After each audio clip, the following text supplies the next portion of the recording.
akkam jirtu dhaggeeffattoota keenya kabajamoo bakkuma jirtanitti nageenya waaqaa isinirraa jiraatu jecha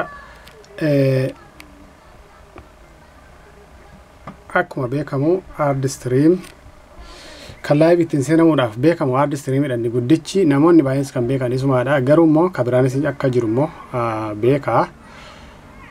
Har'a kan hard stream irraa adda ta'e garuu hojiin isaanii immoo kan tokko ta'etu jira. Innis maal hojjettanii Melon App jedhama. Melon App kana gaafuma Chrome seentan Melon App jettan akka kanatti isin fida.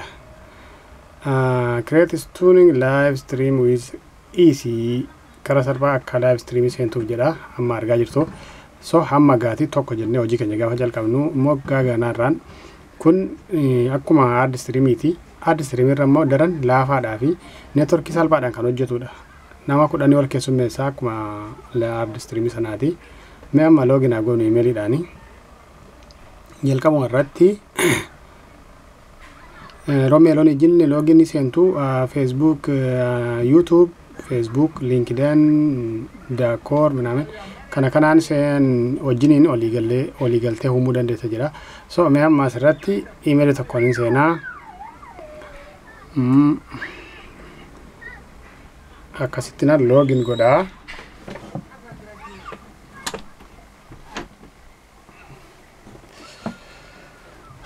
Sorry amma asirratti koodii naaf ergaa. Okay. Koodiin kun naaf dhufeera. Amma asirratti koodiin kun naaf dhufeera.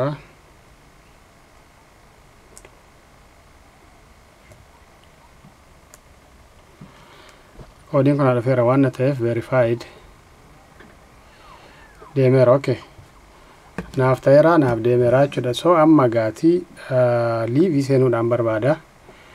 Mee liivii akkamittiin seenama? Hamma dhumaatti steppii murteessaan isa kanaadha. Na hordofaa. Amma hundumaa fixeera. Kaameraadhaa fi maayikiidhaan hojjetta Allaahu godhinaan jedhee tole. Allaahu godheera. Isa booda nama afeeruun feetaa jedhee gaaddidduu yookaan midhaan dhoksuu hin barbaaddaa jedhee show yourself stream no amma gaa next maana itti fufa. Okay, next. Amma kanarratti naayamee jira Facebook, YouTube, Dakor yookaan geemiidha. Kan hundumaa irratti geemii deemuu danda'a, liivii deemuu dandeessa naan jedhee tole itti fufa. Amma gaa akkasitti naaf fideera. Erga akkasittiin fideetii barreeffama jala yaa'u kan akka sila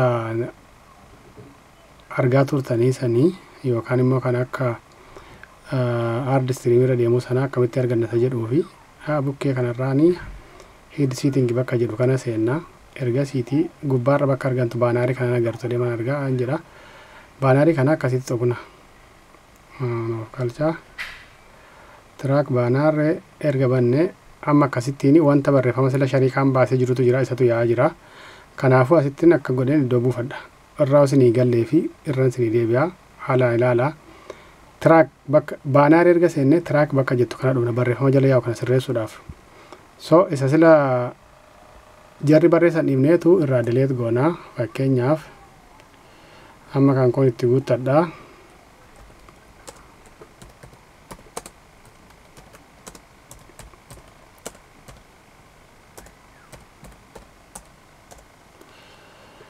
Amma waan wanti salphaan barreesse akkeetti yaa'aa jirti. Kanaa dhufuu inni jedhe kuni. Amma immoo kan erga finnee booda kun deemeera.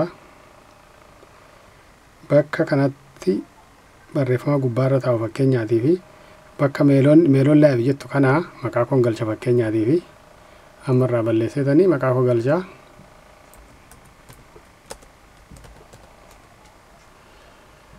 Argitanii maqaa koo galfadheera hojjeteera.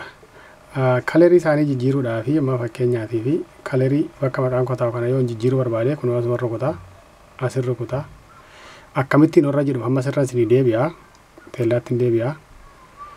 Baanaar tiraakii ergan jedhee waan nama jala yaa'aa jiru kanan barreeffadhe anaa dhufuutu naam isa jedhu kana isinii galee kalerii isaa asumaan jijjiiruu amma sila gurraacharra deemaa jira waan ta'eef wal fakkaatee xiqqoo ishee kalerii biraa itti jijjiira. Yoo barbaadan akka gootu yoo barbaadan akka gootu yoo barbaadan akka gootu So kun deemeera toleera.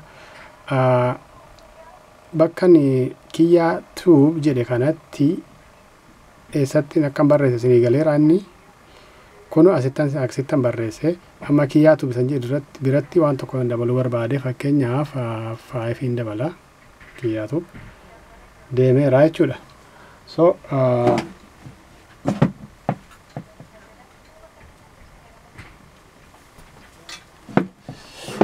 dhiifama gidduutti erga kana goone booda mee live asumaan deemee sin agarsiisaa.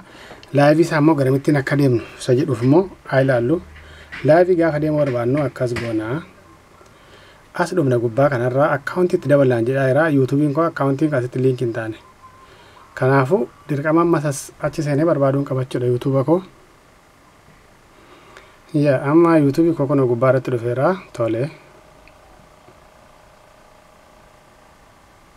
Utuu dubbannu kun telefoon Android kamirratti hojjeta. Kan irratti hojjenne iPhone 5 fi Sony qofa irratti hojjetu. Kanneen irratti applicationoonni akkasii hojjetanii amma update na godhe jedhee nama cinqaa hin hojjetu inuma san irratti jechuudha. Tole allaa amma gaa direct asumaan gara live deemen waliin haa ilaallu. Amma no public naan jedhaa jira. Nama public jechuun barbaanne nama fakkeenyaa fi live nama seenuu mee private seena amma livein kuni live nama uummatatti darbuun barbaannedha waan ta'eef live menan seenaa. Okay, tiitilii akkuma silaa barreeffadhu mata duree jedhee fakkeenyaaf mee nooruun jedha. Nooruu baga nagaan dhuftan yookaan immoo hello kanuma jedhaniisa. Live in deemamma. Live in kun dhuguma na dabarseera asa jedhufanii isinitti agarsiisa. Na lakkaa jira. Go. Okay, live deemeera. Amma asirratti nama 0 ilaalaa jira. Live deemeera. Okay, chaatiidhaa fi yookaan immoo akkamitti nama invite goona isa jedhuuf immoo warri ammas malli invite tokko sin dhibu yoo ta'e bakka chaatii kana rukunnaa asitti argaa jirtu waan ta'eef gubbaarra immoo invite guys yookaan immoo nama afeer ishee jettu kana akkas goona. Isa booda koppii keenya asitti arganna. Koppaa erga jedhee kana balleessineetuma as dhufne piisti goona. Warri piisii irraa fayyadamtanii warri piisii hin fayyadamne immoo liinkichuma fitanii asitti gadi qabdu akka kana ta'a jechuudha. Amma koppiin koo invaatii ta'e namatti fakkeenyaaf fila yoon asirratti agarsiisuu barbaades haaluma salphaatiin akkatti agarsiisa. Yaan jechuun hard streaming irraa kun isa wayyee fi haala salphaadhaan itti seentanii isiniin jedha. Hard streaming sa'aatii 21 fi daqiiqaa 23 namaa kenna. Kun immoo yoo hin cuftu ta'ee fakkeenyaaf san amma liivii seene kan yoo hin cufu ta'ee sa'aatii 10 faa sa'aatii 15 faa akkasumatti hin fayyada. Yoo cuftee bante immoo sa'aatii 1 sa'aatii 2 daqiiqaa 30 irraa fayyadamtee baatoo ta'es immoo akkuma sana gaafa fixxee taatee appideetii godheroonni siin jedhu sana imeela biraa jijjiirreetu akkuma kanatti itti fayyadamna jechuudha. Amma isiniif galeeran jedha. Namni gaaffiin kun yookaan immoo haalli kanatti hojjetan isiniif hin galle karaa keessaa na gaafachuu dandeessu. Gaafa streamii sana fixxanii maal jedha meeloonii kanatti yoo gammaddeetta ta'ee kanarraa illee birrii argachuutu danda'ama. Minaa isa gaasanitti hin odeessu. Meeloonii kana karaa maalii daggafuu dandeessaa yoo jedhee fi fakkeenyaaf asumaan community isaanii irrattan like isiniif godhaa jetta addaan rukutte kanuma dubbiin dhumateera. Yoo feete immoo karaa imeelii namaa invite godhaa jetta kanuma. Yoo amma warri liinkii kana yoo warri kun isiniif hin galle meelooniin kun akkamittiin akka hojjetamu namni isiniif hin galle yookiin immoo kan ilaalte namni isiniif hin galle yoo jiraate karaa keessaa koomentii na gaafachuu dandeessuun siin jedha. Galatooma ulfaadhaa horaa bula.